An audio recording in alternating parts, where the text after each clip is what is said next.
When you say an affirmation like, I am healthy or I am wealthy, you're using your conscious mind to speak words. But here's the thing about the conscious mind. It's only responsible for about 5% of your life. The other 95%, that's the realm of your subconscious. Let's break this down further. Your conscious mind is like the captain of a ship. It gives orders and makes decisions based on what it sees and thinks in the present moment. When you say affirmations such as, I am healthy or I am wealthy, you're consciously choosing to focus on positive thoughts and beliefs about yourself and your life. This is important because your conscious mind plays a role in shaping your daily actions and decisions. However, the subconscious mind operates differently. It's like the vast ocean beneath the surface, where the captain's decisions are influenced by unseen currents, tides, and winds. Your subconscious mind holds a treasure trove of memories, beliefs, emotions, and learned behaviors that have accumulated throughout your life, often since childhood. These stored experiences and beliefs form the foundation of how you perceive yourself and the world around you. Imagine growing up hearing phrases like, money doesn't grow on trees, or witnessing instances where health was a struggle for those around you. These experiences, whether direct or indirect, contribute to the beliefs stored in your subconscious mind. They become the default settings that shape your attitudes, habits, and responses without your conscious awareness. So when you affirm, I am healthy or I am wealthy, you're essentially sending a message to both your conscious and subconscious minds. Your conscious mind understands the words and intentions behind them, but your subconscious mind processes them through the filter of its existing beliefs and experiences. If there's a mismatch between your conscious affirmations and your subconscious beliefs, for example, if deep down you feel unworthy of wealth or have doubts about your health, the subconscious mind may resist or undermine your conscious efforts. Your subconscious mind is a powerful part of you that holds a rich tapestry woven from your past experiences, beliefs, and emotions. It's a vast reservoir where your habits, reactions, and automatic behaviors are stored and activated. Imagine it as a deep, hidden ocean where the currents of your life flow quietly but profoundly. When you say to yourself, I am wealthy, you are using your conscious mind to affirm a positive belief about your financial abundance. However, beneath this conscious declaration lies a more intricate reality. Your subconscious mind, like an ancient library, houses not just your hopes and dreams, but also the layers of conditioning and learned behaviors accumulated over a lifetime. Consider this: if your conscious mind is firmly set on affirming wealth and success, but your subconscious mind carries deep-seated beliefs of scarcity or feelings of unworthiness, what happens then? The subconscious mind, with its vast influence over your thoughts, feelings, and actions, often holds sway. It's not a matter of mere willpower or positive thinking. It's about the alignment of your conscious desires with the deeply embedded patterns of your subconscious. To understand this better, let's delve into how the subconscious mind operates. Unlike the conscious mind, which is analytical and rational, the subconscious operates largely through patterns and associations. It doesn't distinguish between what is real or imagined. Instead, it responds to the beliefs and perceptions it has stored over time. These beliefs can be formed through repeated experiences, cultural influences, childhood teachings, and significant emotional events.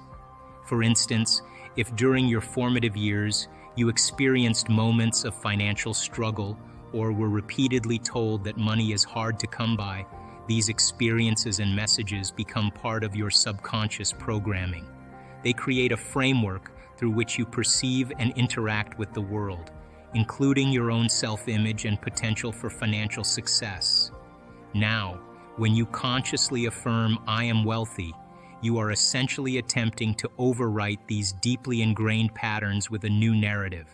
This process, however, is not always straightforward. the subconscious mind tends to resist sudden changes because it prioritizes familiarity and security. It operates based on what it knows to be true from its accumulated data rather than what you consciously declare in a moment. Therefore, the conflict arises between your conscious intentions and the subconscious programming that has been established over time. Your conscious mind may sincerely desire wealth and prosperity, but if your subconscious beliefs continue to reinforce ideas of scarcity or inadequacy, they can create a subtle but powerful resistance. This can manifest as self-sabotaging behaviors, doubts, or persistent challenges in achieving financial abundance. To achieve true alignment and harness the full power of your mind, it's essential to work with both levels of consciousness, conscious and subconscious. This involves not only affirming positive beliefs and intentions consciously, but also actively engaging with your subconscious mind to reframe limiting beliefs and reshape habitual thought patterns. Affirmations often fail because they don't address the underlying programming of the subconscious mind. You can repeat, "I am abundant," 1,000 times, but if deep down you feel scarcity or fear, your subconscious will continue to create your reality based on those feelings. Think of it this way. Your subconscious mind is like the autopilot of an airplane. It's set to follow a specific course based on its programming. Affirmations, in this analogy, are like trying to manually steer the plane without reprogramming the autopilot. It might work temporarily, but as soon as you let go, the plane returns to its programmed path. So what's the solution? How do we create lasting change? The key lies in understanding how to reprogram the subconscious mind. Neuroscientists have discovered that the brain is neuroplastic, which means it can change and reorganize itself based on your experiences and thoughts. This includes changing the programming in your subconscious mind. One effective way to change how your mind works is through meditation and visualization. These practices can help you tap into your subconscious mind in a powerful way. When you meditate deeply, your brain slows down. This slowing happens because you're calming your thoughts and focusing inward. It's like pressing pause on the rush of everyday life. As your mind becomes quieter, your brain waves change. They shift to slower frequencies, such as alpha and theta waves. These slower waves are linked to deep relaxation and creativity. Imagine your mind is like a busy highway during rush hour. Thoughts and worries are zooming by like cars. Meditation is like finding a peaceful spot beside the road, where you can watch without getting caught up in the traffic. In this calm state, you become more aware of your thoughts and feelings. You gain clarity and insight that isn't easily accessible during the hustle of daily life. In this relaxed state, your subconscious mind becomes more accessible. Your subconscious is like a vast reservoir of memories, beliefs, and emotions. It holds everything you've experienced and learned throughout your life, even things you might not consciously remember. These stored memories and beliefs shape how you perceive the world and yourself. Through meditation, you can reach into this reservoir. You can explore and reprogram the beliefs and patterns that influence your behavior and decisions. For example, if you have a fear of public speaking rooted in a childhood experience, meditation can help you uncover this fear. Once you're aware of it, you can work to change how you respond to similar situations in the future. Visualization is another powerful tool you can use during meditation. It involves creating mental images of what you want to achieve or experience. Visualization isn't just about seeing pictures in your mind, it's about engaging all your senses. You imagine yourself in detail achieving your goals, whether it's landing a new job, improving your health, or nurturing loving relationships. When you visualize, your brain doesn't distinguish between what's real and what's imagined. It reacts to your visualizations as if they're happening right now. This activates the same neural pathways and brain regions that would be active if you were actually experiencing the scenario in real life. For instance, if you visualize yourself acing a job interview, your brain primes you with confidence and clarity. It prepares you to perform better when the actual interview comes around. Combining meditation with visualization amplifies their effects.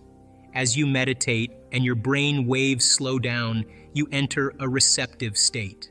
This state is ideal for vividly imagining your desired outcomes. Whether you're picturing financial success, vibrant health, or fulfilling relationships, your mind becomes a fertile ground for planting these seeds of intention.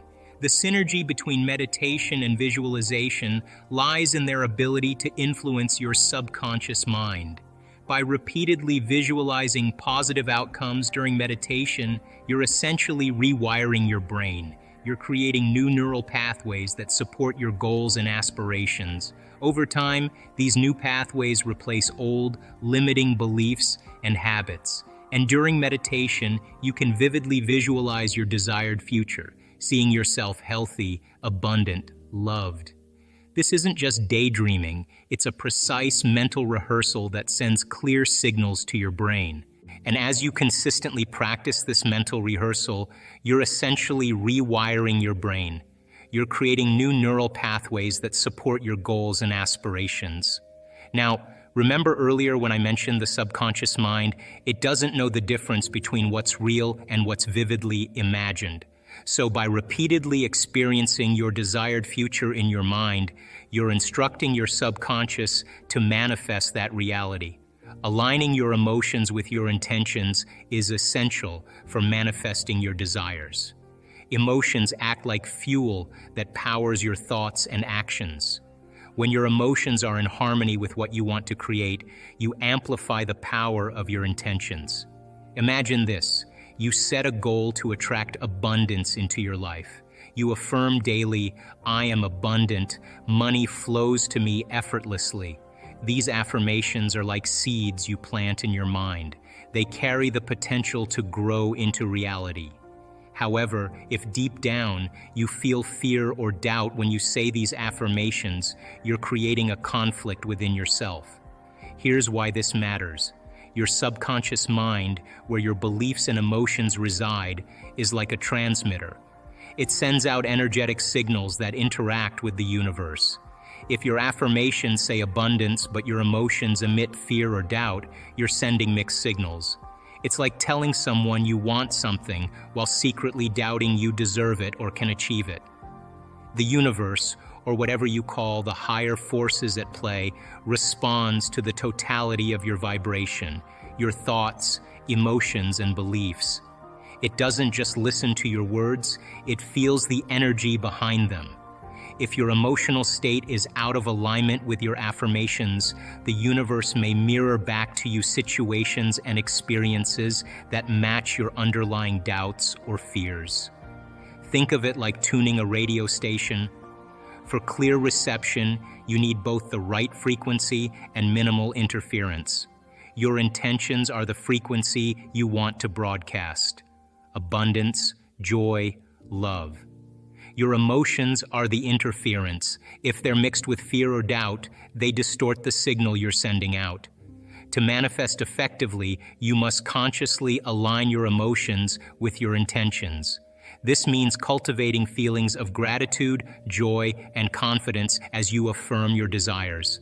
When you feel abundant as you affirm abundance, you're creating a coherent message to the universe. You're telling the universe, "This is what I want, and I wholeheartedly believe it's possible." Practicing gratitude is a powerful way to align your emotions with your intentions. When you express gratitude for what you have now and what is yet to come, you're reinforcing your belief in abundance. Gratitude shifts your focus from scarcity to abundance, from what you lack to what you already possess and what you're attracting. Visualization is another effective tool. Close your eyes and vividly imagine yourself living your desired reality. See yourself enjoying the fruits of abundance, financial freedom, opportunities flowing effortlessly to you, a life filled with prosperity. As you visualize, immerse yourself in the positive emotions associated with these visions. Feel the joy, excitement, and gratitude as if these experiences are happening right now. By aligning your emotions with your intentions through gratitude and visualization, you create a powerful synergy. Your thoughts, emotions, and actions become congruent and coherent. You're no longer sending mixed signals to the universe, but rather broadcasting a clear and focused intention. Instead, when you combine clear intention with elevated emotions, such as gratitude, love, and joy, you create a coherent electromagnetic field around you.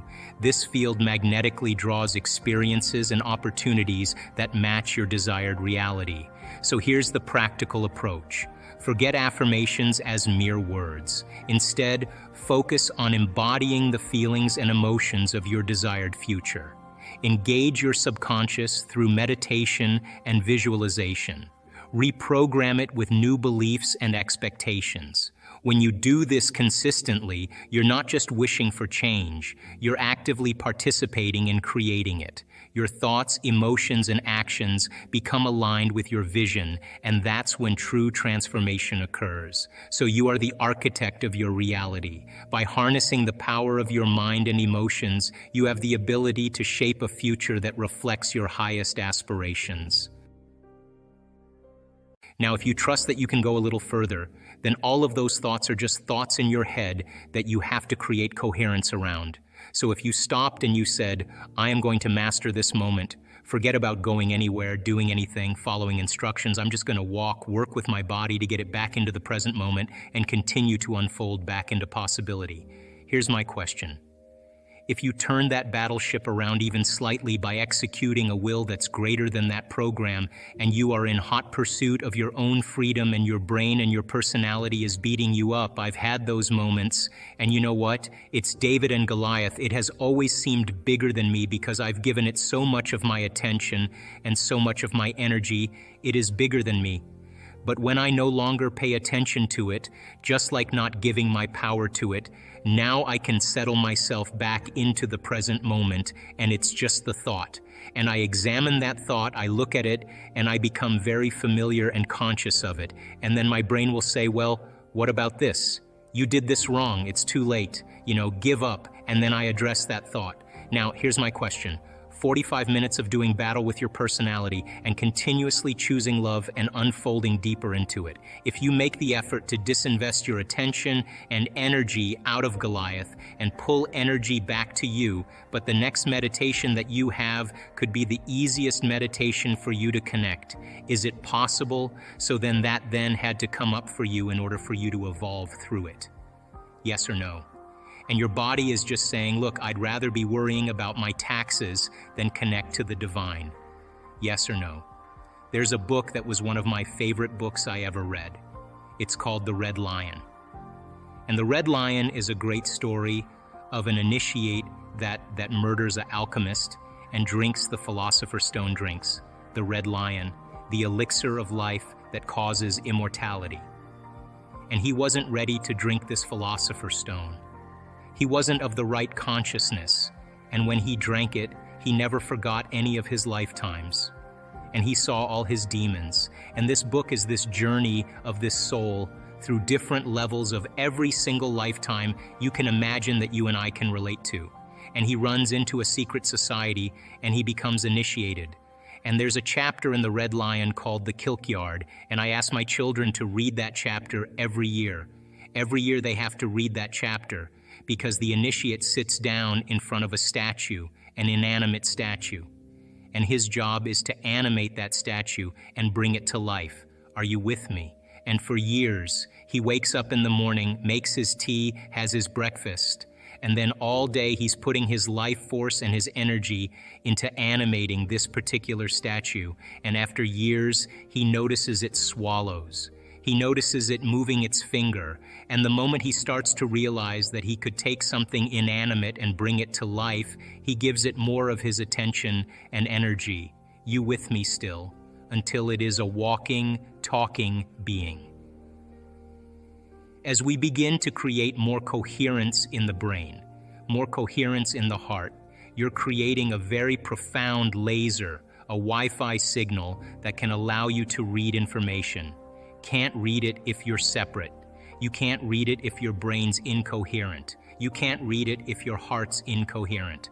And so, the more coherence and order you have, the more the experience gets enriched, because you can't read that information unless you're ready for it.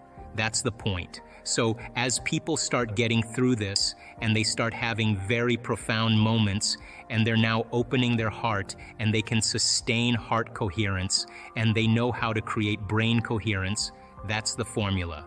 And now they have a laser. They have coherent light and information that can read information that exists beyond the senses, and the pineal gland, once activated, will transduce it into profound imagery. Whether you see with your eyes open or your eyes closed, it doesn't matter, because it's more real than anything you've ever experienced. Let's have a small pause here. It's the next part. Dr. Joe is going to talk about his research about the 4 states of matter. Listen carefully. This is very important. And so I started researching, and I found that there's 4 states of matter. There's solids, there's liquids, there's gases. And the biggest, most abundant form of matter, what's called plasma. And plasma is when you have a negative charge and a positive charge, and they haven't formed an atom yet. So if you have a negative charge and a positive charge, then you're going to have an electrical current running between the two and a field around that current. And the universe really, stars connect through plasma. Everything connects through plasma. So when you start seeing these complex patterns, it's an impression from that plasma that's being pressed into 3-dimensional reality. And so if you take 3 stones, right, and you drop them at the same time into a plate, and you freeze the water in the plate, and those 3 stones fall, and they start producing concentric rings, and they start interfering with each other, you're starting to get complex pattern of interference. If you take a light and you shine it through that frozen piece of matter, when you shine the light through it, when the light shines through it, the laser shines through it, you will see the appearance, a hologram of those 3 stones projected out into space. That's exactly how reality is. So then reality then is a projection, right? And so then when you study matter, it's not matter that's emitting a field. It's actually those complex patterns that are creating matter. So then you don't change the tumor. The tumor is the effect of the pattern in the field. Change the field, you change matter. So teaching people how to do that, when they change the pattern in the field and it starts to appear as change in 3-dimensional reality, the illusion is everybody's been trying to change matter. And so it's not that. So it starts changing the way you see things, right? Because disease then is an incomplete pattern. It is a fractal pattern that's lost order, that's lost coherence, that's lost centropy, that is fragmented, can we say? You could say it's broken down, it's disorderly, it's chaotic. You know, and I don't know, you can use the example of Imhotep crystals as a good example. When you see gratitude, you see those beautiful geometric patterns. When you see anger, when you see pain, you see this weird pattern that's not solid, it's not coherent. So then why not practice brain and heart coherence? Because you're creating a lot of order out of disorder. And as you do that better and better, and you're functioning from a different consciousness, you'll begin to interact with information that's beyond your senses. Most of our thoughts and feelings come from our past experiences. They come from our memories. In fact, your brain is organized to reflect everything you know in your life. Your brain is a record of all the things you've learned and experienced to date. It's an artifact. And when you have an experience, when you're in the midst of an experience, all of your 5 senses plug you into the external environment. And as your brain is processing all of this vital sensory data, all of that information rushes back to the brain. And when it reaches the brain, it causes jungles of neurons to organize themselves into networks, to string into patterns, to reflect their interaction with their external environment. The moment those neurons organize into patterns, the brain makes a chemical, and that chemical is called a feeling or an emotion. And so experiences tend to create more long-term memories because it patterns or stamps or embosses networks of neurons into very specific patterns. And then the emotional quotient helps us to remember the event. So we learn something new intellectually. We also cause networks of neurons to form. I mean, the Nobel Prize laureate Kandel in the year 2000 found that when people learn just one bit of information, they doubled the number of connections in their brain from 1,300 connections to 2,600 connections. So if they didn't review that information or repeat it, the connections pruned apart. So we know then that learning semantic information begins to organize circuitry in the brain, and experiences enrich the brain. The end product of experience, of course, is the emotion, and it causes us to feel certain ways. And the moment you felt altered or you felt differently, significantly, your brain perked up and you paid attention to whatever caused that. And that event in and of itself is called a memory. So then most of our thoughts and feelings tend to be within the neural circuitry of the past and the emotions of the past chemically. So if you take a thought, thoughts are the language of the brain, and feelings are the language of the body, and how you think and how you feel creates a state of being. So if you combine a thought and a feeling, a thought and a feeling, a thought and a feeling, and you have a series of good thoughts that are connected to a series of good feelings, that cycle of thinking and feeling creates what's called an attitude. If you have a series of negative thoughts that are connected to some pretty bad feelings, you'll say you have a pretty bad attitude today. So if how you think and how you feel creates a state of being, your attitudes are just shortened states of being. You feel good in the morning, you feel bad in the afternoon. If you take an attitude, an attitude, an attitude, and you begin to string attitudes together, when you combine an attitude, an attitude, an attitude, you start to form what's called beliefs. Now, a belief is just a thought you keep thinking over and over again until you hardwire it in your brain. And because beliefs are based on past experiences, the very boundaries of our beliefs are how we feel. And so can you activate this center in yourself? And when you do, can you express love with someone? Is that a yes? When you do this in a giving way, it feels different compared to when it's just from the first center. When two people come together in true love and they connect in this way, there's a beautiful exchange of energy. This leads to growth and a combining of energy, not the opposite. The first center holds a lot of energy. When this energy moves into the second center and you feel safe, your body is more balanced. This balance helps you with digestion and other bodily functions. But if you feel threatened or unsafe, your body's nervous system tells you to use all your energy to protect yourself. Most people focus their energy on the first three centers, thinking everything is just physical and chemical. However, quantum physics suggests that we should focus on invisible energy, like thoughts and beliefs, because these control the physical world. Quantum physics talks about the field, which is invisible energy that affects the physical world.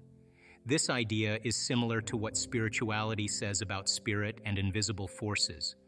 Modern science is reconnecting us with ancient spiritual ideas, showing that we are energy beings in physical bodies. Understanding this means we need to respect the energy part of ourselves, not just focus on physical things like money and objects. Energy is more powerful than physical stuff.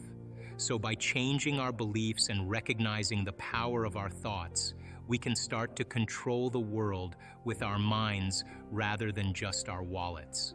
Everyone has thoughts and energy, and these can shape our reality. Quantum physics teaches us that consciousness creates our world. By realizing that we all have consciousness and can collectively change it, we can improve the world. Even when people say the world is out of control, if enough people consciously work to create a better world, we can manifest the change we want. This is why I'm excited about all the viewers out there. Each one represents a consciousness that, together with others, can transform the world. We're going through an evolution not just in physical terms, but in how we relate to each other with our consciousness. Previously, we moved from a church-based view of spirituality to a science-based view of the physical world. Now we see that both spirituality and science are needed to understand the world. We must combine both the spiritual and the physical. Science now shows us that our thoughts, which are energy, shape the physical world. So we can change our world by changing our thoughts. But this requires changing our subconscious programming. Most of our life experiences come from the subconscious mind, which is below our conscious awareness. Many people try hard to achieve success or happiness, but feel frustrated when they don't get it. They may think the world is against them, but it's actually their subconscious mind that is creating their reality. The subconscious works below the surface, creating experiences without the person being aware of it.